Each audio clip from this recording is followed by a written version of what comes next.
এই যে বড় বড় কোম্পানি, গ্রামীণ ফোন, এই ফোন সেই ফোন, এরা যে প্রতি বছর 12,000 15,000 কোটি টাকা আমার দেশ থেকে নিয়ে যায়, প্রফিট করেই নিয়ে যায়, কই এরা তো একটা হাসপাতাল বাংলাদেশে করে না।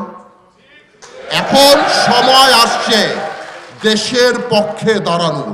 আপনি ইনকাম ট্যাক্স দিবেন, আপনি অ্যাডভার্টিজমেন্ট বানান আমার আবেগকে দিয়ে। 21শে ফেব্রুয়ারিতে আপনি অ্যাড বানান, 16ই ডিসেম্বর আপনি অ্যাড বানান, মা দিবসে আপনি অ্যাড বানান। এমন কোনো আমার আবেগ নাই যাকে ছুঁয়ে আপনি অ্যাড বানান না। কিন্তু আমার যখন ন্যাশনাল ক্রাইসিস হয়, আমার যখন কোভিড হয়, আমার যখন বন্যা হয়, তখন আপনি কই থাকেন? আমি তো আপনাকে দেখি না।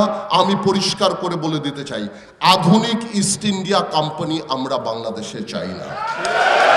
সংবিধানে আপনারা বিদেশ থেকে আসেন, আপনারা ব্যবসা করেন, we don't mind, it's open country, it's open market.